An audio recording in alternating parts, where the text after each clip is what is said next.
Wait, great to be sat with you. I'm sure everyone recognises your face, knows who you are, but maybe some of the people that don't, just in a quick intro. Yeah, hi.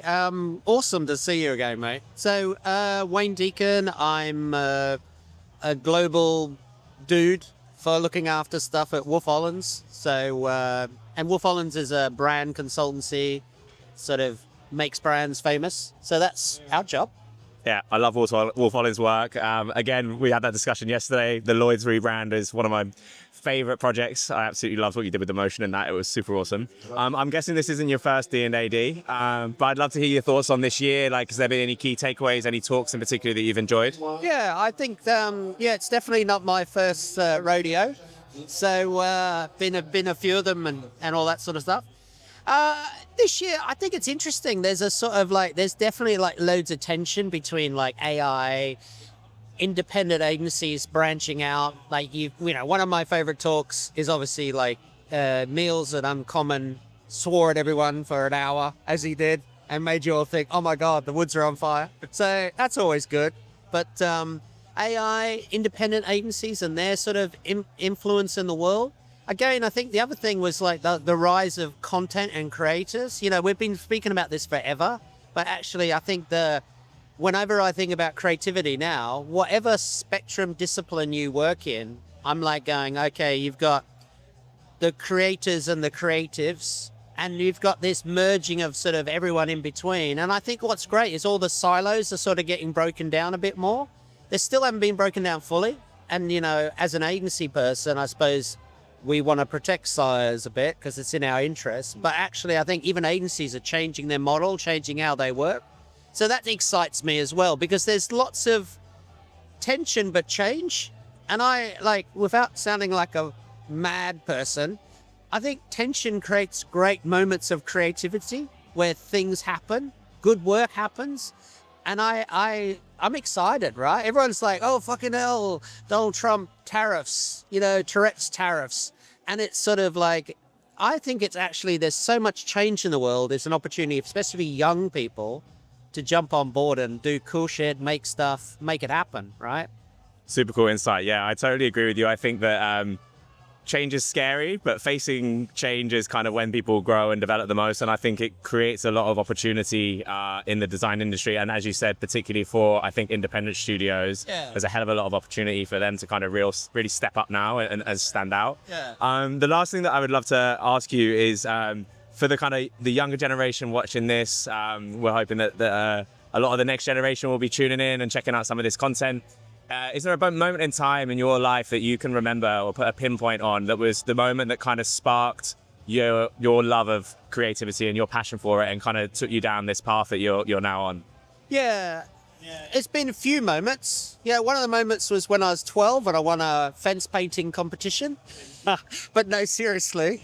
I guess growing up in Australia, right, I was from a questionable place in Australia, let's just say that. Not very creative, but one of my first bosses was a guy called Greville Patterson, right? And he was a fucking legend. Am I allowed to swear? Yeah. Swear. Okay.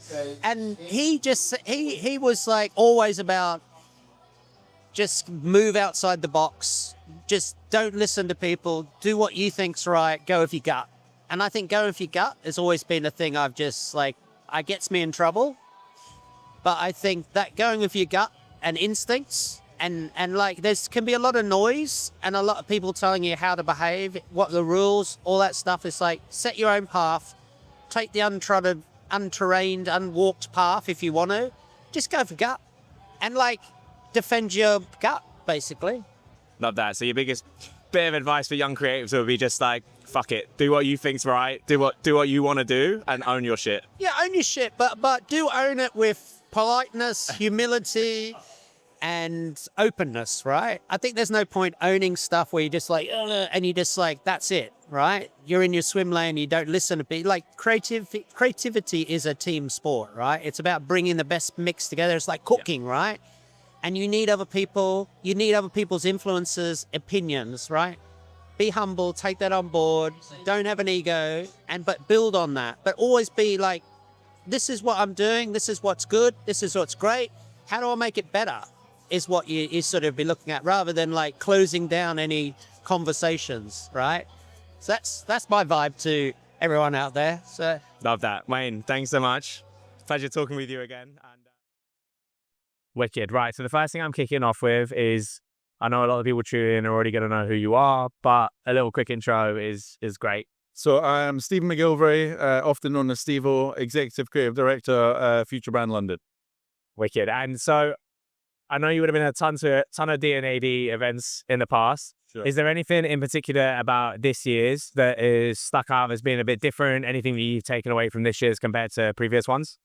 I mean, obviously AI is top of everybody's minds. I think what I've enjoyed this year, I think, is everybody sort of coming back with a perspective and a point of view that AI is not going to take our jobs, and that, you know, it's all about what we do and what we create. I think we'll make sure that we're still alive and kicking in years to come. So yeah, really enjoyed that. I think also JKR's conversation, I think, was a good one. I think that whole idea that I think as a community, I think we are quite hard on ourselves. I think for many years, many blogs, many I guess press, we give ourselves a lot of stick about the work we do and how good it is, versus advertising agencies that really sort of are very pro about the work, give a lot of backslapping, a lot of awards. So yeah, I think highlighted a lot of, I think, important topics that we need to, as a design community, need to think about and consider going forward. Yeah, totally. I think authenticity is something that can be lost a little bit when we're in these events where awards are being handed out, and it's all about the showmanship of what we've done. And I think the authentic conversations are super important. I really look up to people that have been in the industry, such as yourself, and that have been around and killed it and worked with so many big, amazing agencies, done amazing work. I'm really intrigued to also know, like, what was the moment, what was the point in your life when you were a child, when you were a teenager, that you knew that a creative pursuit was where you wanted to go, and what was your calling in life? Yeah, I mean, interesting, because I have two children, 5 and 9 at the moment, so they're on their own journeys about what they, I guess, are passionate about. But I go back to primary school, very small village in Scotland. I was very good at colouring in. I wasn't very good at writing or mathematics. So even at primary school, I spent a lot of my time drawing cars. And when I got to secondary school, 3-point perspective, technical drawings of houses. So a friend of mine and I used to spend our whole maths lessons doing technical drawings, not mathematics. So I've always been quite passionate about creativity, about self-expression, about mark making. When it comes to academical stuff, I've always struggled. So I feel very fortunate that I've managed to kind of, I don't know, excel. Is something that I've always been passionate about. I've poured a lot of heart and time into it, a lot of care, a lot of effort, a lot of weekends, a lot of evenings. Is something I was always really keen to progress. If my 9-year-old son asked me a mathematical question or how to spell something, even now, I wouldn't pass a 9-year-old exam, if I'm honest. So yeah, it started very, very early, very young. That's the one thing I was good at, I was passionate about, but academically, not so much. I think that's a beautiful thing to hear, though. I think, like, from talking to so many, like, I'm sat here and surrounded by so many people, like so many amazing people such as yourself, and all of these like ECDs and global ECDs, and like one common theme is like, I struggled at school, or like I found it difficult, and it was something that I also experienced, as like struggled to kind of find my way.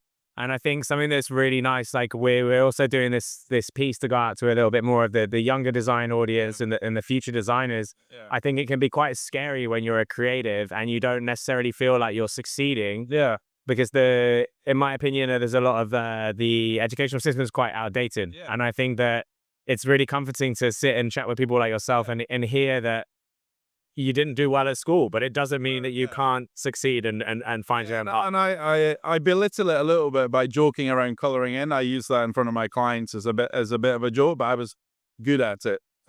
Honestly, I kept it between the lines. It was super rigorous, super consistent, and I used to just love it mentally as well, being able to like switch off and just spend time like, you know, blocking out colors. But yeah, drawing was a big passion of mine. Photography became a big passion of mine. Great way to spend my time. roaming around with a camera, capturing things, traveling the world, and did that quite a lot as a youngster.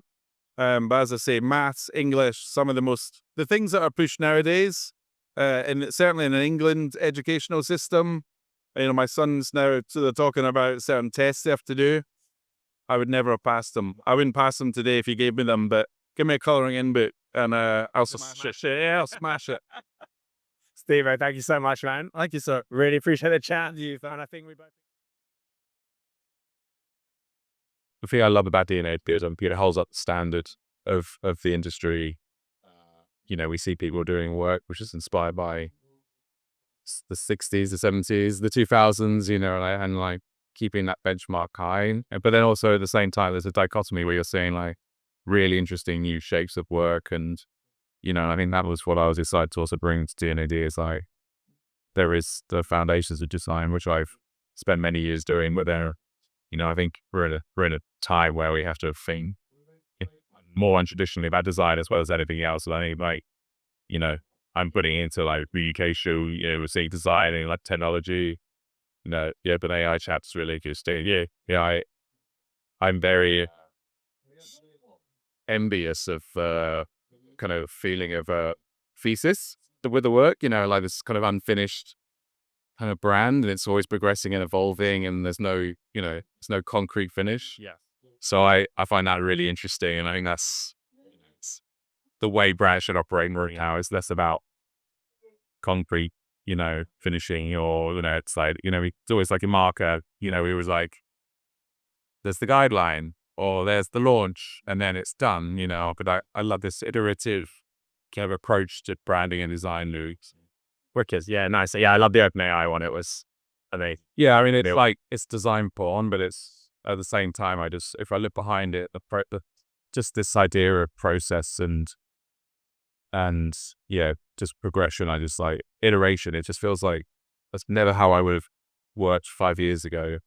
But I think these brands, like OpenAI is a great example of a company which is never going to stay the same. They're evolving as of yesterday, and it's like the brand has to be as agile as that, and I think we should, as an industry, take more inspiration from that and be less precious, be okay to pivot, because that's just the way the world is working, maybe. Did you see Johnny Ive just got hired by them? That's it. Yeah, I mean that's the big news. So I'm interested to know if the line was he's taking over the design. I'm like, what does that mean to the brand now? So I'm interested to kind of see where he takes it, or is he going to remain true to the system they've developed, the extensive system they've just made? Is he? From what I saw, he's developing a product, like at least a physical product. Yeah. So I can't imagine he won't not touch the brands, but again, it's his role is competition for Apple. I think this is a marker in time of like what people have been trying to do for the last couple of years is like bring AI and like hardware together. It's like a few kind of startups have tried to do it recently, and like the technology hasn't been there yet. But so I'm sure he's got many things up his sleeve and just looking for the right partner. So yeah, it's exciting, scary, but yeah, interested to see what happens.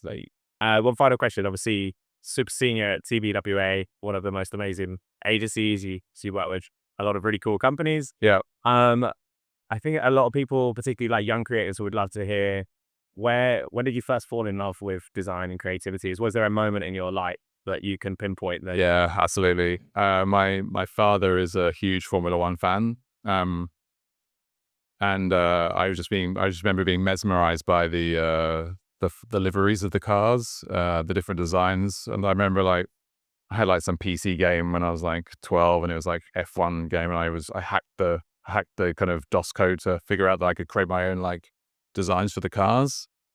And I just became obsessed with that. And I would spend hours. I didn't realize I was doing graphic design. I thought it was art in a way, but especially in the 90s, it wasn't really the phrase, or the industry wasn't as coined as it is now. But that was my starting point. And then I'm very, the secular nature of the business meant I think in 2008, ended up designing an F1 team, so that was a real big kind of like full circle moment. Finally found a way to help my dad understand what I did. So that was great. And yeah, I mean, that's kind of what I got into, I think, yeah, usually the answer is album covers, but yeah, it was weirdly a PC game for F1, so. I love that. Definitely much more of a unique take on it. Yeah, and I went to college to do fine art, and all my art was mixed media and typographic. And I remember my teacher being like, "Have you heard of graphic design?" And I was like, "No," And he was like, my dad was very relieved when he actually found out it was a profession, So yeah, it's feels a long way since then now, where I've ended up. But yeah, that's how I got my my love for it all. But it's just not waned actually. Yeah. Wicked. So, firstly, obviously most people watching this are going to know who you are, but it'll be great just to get a little introduction from yourself to kick things off. Sure. My name is Lisa Smith. I'm the global ECD at an agency called JKR. Fantastic. And I'd say, I've just said it, well, pre-recording, but one of my favorite talks of the event itself. It was amazing. The energy, the dynamism, it was like fantastic to watch. I would love to know, like, you've obviously attended a few D&ADs in the past. What's been like your key takeaway from this time? Has there been anything that's like really stood out to you that's been different from the last years or anything like that at all? Yeah, I mean, we're 3 years post-pandemic, essentially, or 3 years back doing a physical festival. And I have to say the energy and the buzz this year, it just felt more D&AD than it ever has done. I know probably a little bit biased in terms of like obviously the graphics and the experience feels more D&AD, but honestly just the more people are coming, more range of like professionals to students, the speakers are getting richer and richer. It's just like, yeah, we're really finding our feet again because we have really great strides pre-pandemic, and then that kind of like it's hard to get momentum back as a festival, and it's so important to us and we love it, and it connects obviously to the judging that's gone all this week and the ceremony that's going to happen this evening. So it's just this full package, and it's brilliant when the festival kind of starts to get this buzz that we're starting to get now.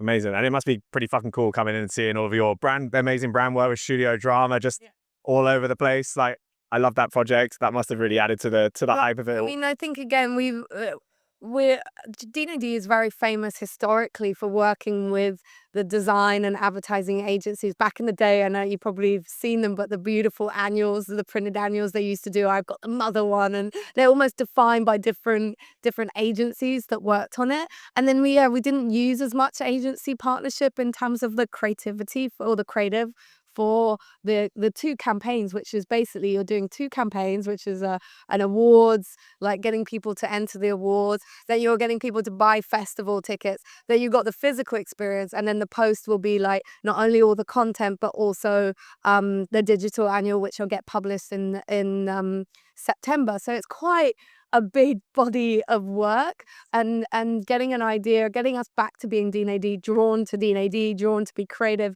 drawn to all the disciplines that are inclusive of everything from obviously writing and impact and luxury and health, and really, really sort of encouraging the full kind of creative remit. It's just a celebration of what D&AD stands for, which is always, unlike any other awards, is always around creativity and craft. Love that. Lastly, a bit more of an abstract question. One thing I really am intrigued by people that I look up to, like yourself, that are industry legends, is do you have a point in time in which kind of you knew that a creative path was the one for you? Was there a point in your life, in your childhood, that really sparked your creative journey? I know this is always, I love this question. I love when I hear other people answer it, like the first time they learned to draw and all of these things. I was actually quite lost and into many other things, all the way up through being a teenager. I was deeply into kind of sports. I played a lot of field hockey and swam and lots of different other sports. So then when I kind of came to that point around sort of where you're at school and like what's next, and that I really hadn't thought about what I wanted to be. There was a mini moment where I thought maybe I'll just end up being a sports teacher or something like that. But I always loved making things, and I'd done this course at school called Craft Design and Technology. technology, CDT. And that was kind of making things with wood and constructions and more architecture-y kind of things. And I really enjoyed that. And to be honest, I didn't do that well at school. I didn't love being at school. I should have never stayed there to do my A-levels. And then someone told me about a foundation course, which like mixed art and crafts and jewelry making and printmaking and photography. And I was like, oh, I'd love to experiment and do that. So I went to go to apply to the college, but they were like, but you haven't really done much or done very well at school. How do we know you're going to be a good fit? Well, you should do a drawing project over the summer. So I drew for the whole summer a car engine, like photographically. I just sat on my mum's like outside the house just drawing. I don't know why I chose a car engine. Very and it was like A1 size, pencil, shaded photographically. And then I took it to the school and they were like, oh, okay, you can draw, let alone how long it actually took me to draw. And then I got in. And then that was kind of, honestly, throughout the foundation, I loved it so much. I could have done anything. I wanted to do printmaking and fashion, and I love textiles and photography and everything like that. And when I came towards the end, I was like, my mum was like, what, well, are you going to apply to college? What were you going to do? And I was like, oh, I'm going to apply and do fine art. And she's like, well, I don't think you're going to make any money at that. And I would really love if you left home at some point. And I was like, okay. So what else inspired you there? And I was like, well, there's this thing called graphic design, which pretty much is all the other things underneath it. I can do photo, I can do illustration, I could do printmaking, like I can do everything under graphic design. So that was the sort of aha moment. So it really was born of like not really knowing what I wanted to do, putting myself out there into a course and kind of just embracing it. And that was far more successful. I performed so much better than I did at school, and finding what was my right path, I guess. And the rest is history. I think there's not always the click moment. Sometimes it's a long, arduous journey, but when you get there. When you learn my style of doing rebrands and projects, I'm a crooked path lady. It's not like linear and perfect at all. It's like finding the answer is part of the challenge that I love so much. Well, it makes for some amazing work. Thank you so much for taking the time to talk with me. Cool. So we have Chris from Studio Drama here, Type Foundry from London, right? From London, correct.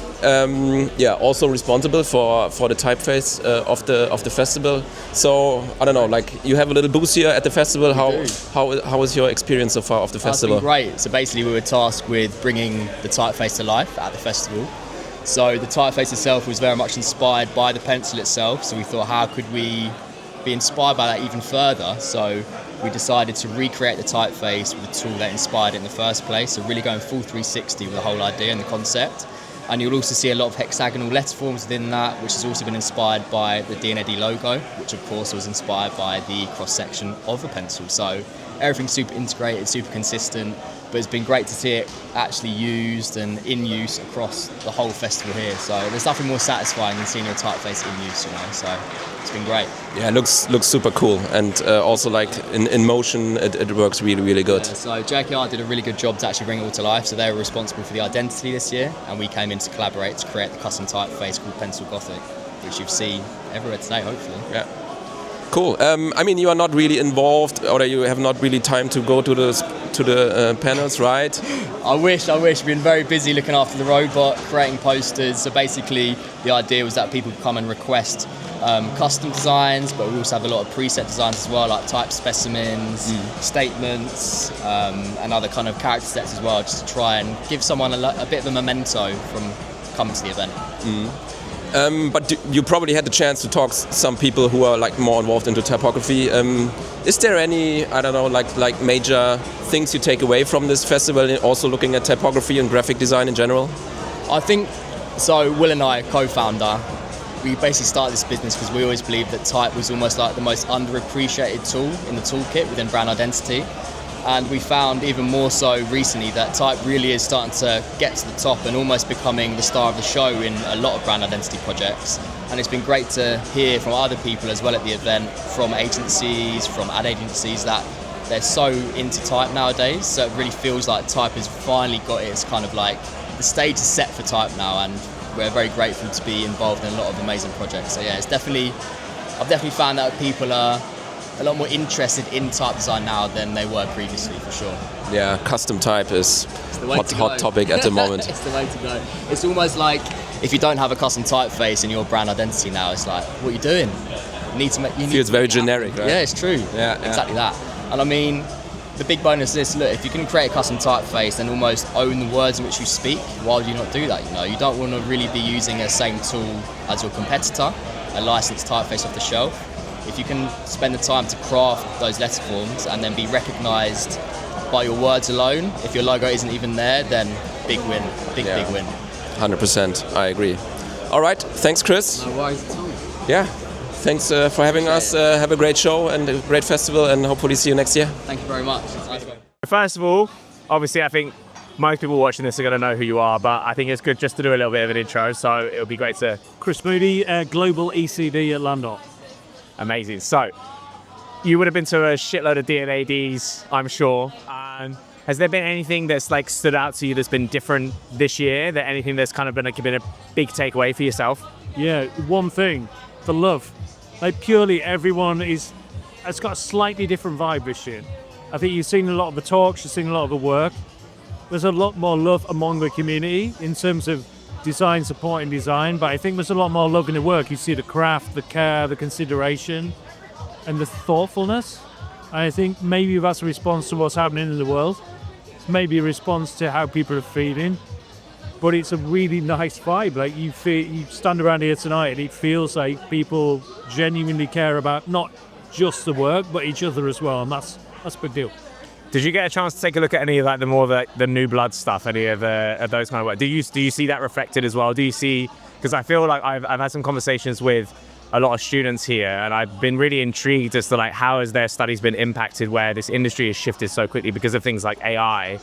Are you seeing as well in that the new blood work has got more of that human touch and human approach and craft, as you said?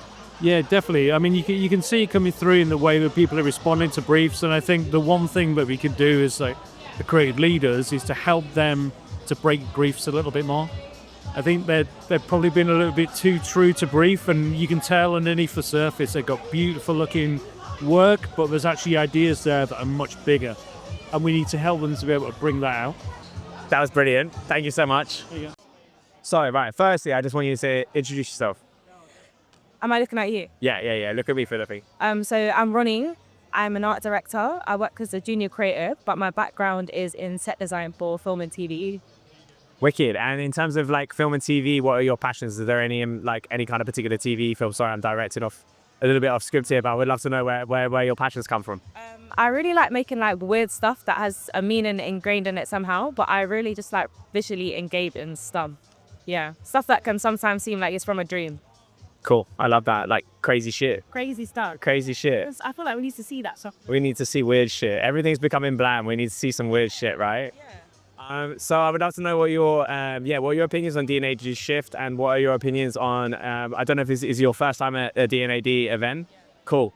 Tell me like what are you thinking about it? How are you finding it?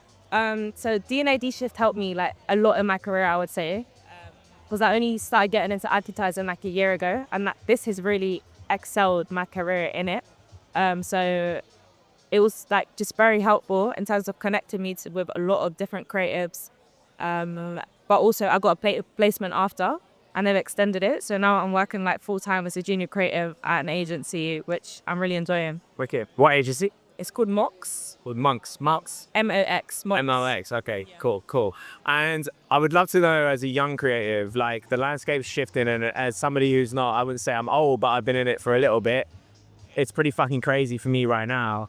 How have you found that, like, how are you dealing with just like AI disrupting everything in the industry right now? Like, what are your like takes on all that kind of shit? Yeah. I wouldn't even say like it's disrupting things. I wouldn't necessarily use that word, but I feel like it's just knowing how to use it in the right way that doesn't cause harm to other creators' works. Like, we don't want to be taking the property rights from people's work, but just finding ways to use it ethically, because I feel like it is a way to like we have to use it to our advantage. Like, everyone's using it. I don't want to get left behind, so to just learn how to use it in the right way. Yeah, I totally agree with you. Lastly, I would love to know, like, what does the future look like for you? Like, what do you aspire to be? Is there a certain type of design? Is there a certain studio? Is there a certain industry that you want to work for? Like, what's your passion for the future? I really love like nature, health, and sports.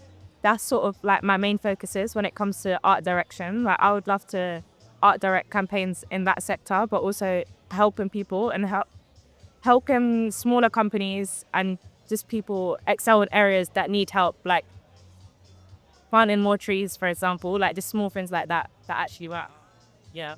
Sick. Okay, so one last little spin question that I didn't forewarn you about, but was there a point in your life where it clicked for you that you wanted to go into the creative industry? Was there something in your childhood or your teenage years that made you think, you know what, I want to be a creative? I've always been creative since I was younger, like drawing and stuff like that. It was only until I realized, oh right, adults make money to pay bills, that I was sort of like, okay, this can be a career for me. So I done media GCSE, and then after that I was like, I had connections with a film company, and that's when I found out about set design. And I was like, yeah, I started making money from it. So I was like, this creative industry is for me, sort of, yeah. Sick. Well, thank you so much for the chat. Thank you. You're going to fucking kill it. That was interesting. Lovely to meet you. Thank you. I'm gonna get the angle a little bit better. My legs here, is that right? Can you get your... Yeah, absolutely. So, first of all, I want to know, who are you, where are you from, what are you doing with Shift? Tell me about that. Okay. My name is Altea, and I'm from Milan, Italy. I've lived in London for like 13 years. I'm a creative strategist and a conceptual artist. And yeah, I've done Shift in 2024, and it's been great. I've met so many talented people, and it's definitely changed my life already, even though I'm not there with my dream job. Yeah, it's been an incredible opportunity to just learn about the industry, and also how you're in confidence, you know, in your creative ability, you know. Yeah, so I'm just excited for the future now. Amazing. And how have you found coming to your first like D&AD event? Like, have you had like a favorite talk? Has there been something in particular that has inspired you about this event? Yeah, so I've done a workshop yesterday about art ideation, and with Lee, and I think it was great. It was so much fun. So we basically learned some formulas to get ideas out of nowhere, and yeah, it was really fun, and we networked, you know, with people there, and yeah, it was really fun, inspiring, and it's something I can take with me in forever, in my career, in my life. So yeah, it was very valuable, and even the free talks that we've been to, you know, just lots of insights, and you know, just great, honestly, like really nice. Yeah, it's crazy how much can pack into like just a couple of days in terms of like learnings and everything. It's tiring. It's tiring. It's there's so much information everywhere. Yeah. So but happy, you know, when you're tired but happy. But then you got to keep the energy up for the final night when everyone wants to get drunk and whatever. But I'm glad you had a great time. Like, I always love coming to these events. I always come away with like so many insights and so much inspiration as to what I want to do. One thing that I'm asking young creatives at the minute is, again, obviously AI is like a big topic in like everything we talk about right now, everything in creative. But I think what's really interesting is like for younger designers, like it's kind of almost become a little bit more embedded in the timeline. Like there's people like myself that have been in the industry for a long time, people that I've been speaking with that have been in the industry for decades. So for them, they've worked without this stuff for so long, whereas young creatives, it's like it's come about and it's accelerated quickly. And I would love to hear like your thoughts on how it changes the way that you've approached work, or has it felt more natural, like embedding it into what you do? I'm kind of old school, so I would say that yeah, AI has been there.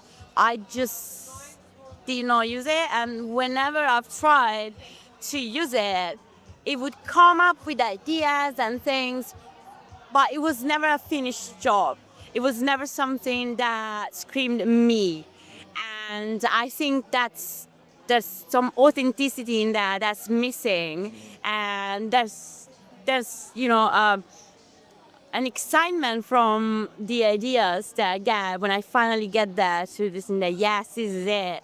And you can get that with the eye.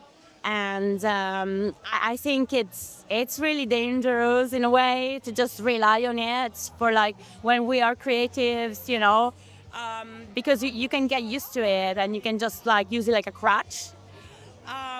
Whenever I've tried to use it, I haven't been happy with it. And if I do use it for help, then I still have to do the work. I still have to make it mine. I still have to elaborate and I still have to edit and things. So I think it's definitely a good help for some things, and I think it could hinder, the real creativity on others. But I have faith in our industry and the people that work in our industry, in the creatives, and so I'm pretty sure we'll be all right.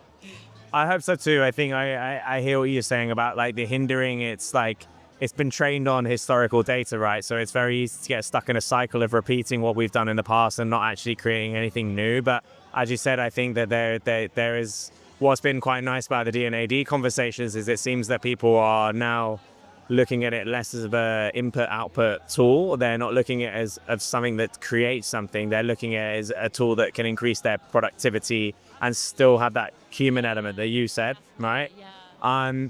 So talking about kind of like just the future, I would really love to understand like what are your aspirations like when you finish shifts? Like obviously you're a creative strategist. Is there a kind of like market that you want to work in? Is there like a studio that you aspire to be like doing what they're doing? Like what's the future look like for you? Definitely in about 6 years I'm gonna be a creative director, so I got pretty ambitious. I would love to work in a studio that is not too big, because I think your ideas are listened to and you're more valued as a member of the team. And so definitely I would like to still work in strategy and eventually work my way up to be a creative director.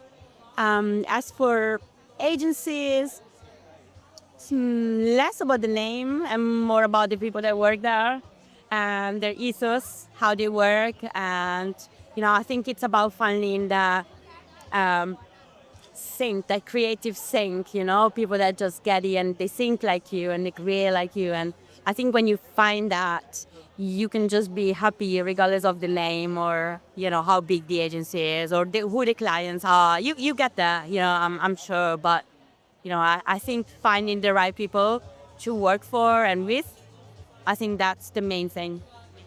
Yeah, I love that. I totally agree. I'm all for, I think some of the best studios out there are not necessarily the biggest ones. I think they're the sub 100 agencies. And like you said, where the ideas can still be heard and the creativity can flourish. And I think that there's some of the best studios, or at least my favorite studios, that are doing the best work are not necessarily the big conglomerates that own everything. They're actually the smaller ones that have stayed independent and have a little bit more wiggle room in their creativity. Thank you so much for the conversation. This has been fantastic. This is going to be, as I said, we really want to just give young creatives a bit of an insight into what it is like developing as a creative and what people go through. And I'm sure your words will help out a lot of young creatives in aspiring to what they want to be. So thanks so much for your time. You're very welcome.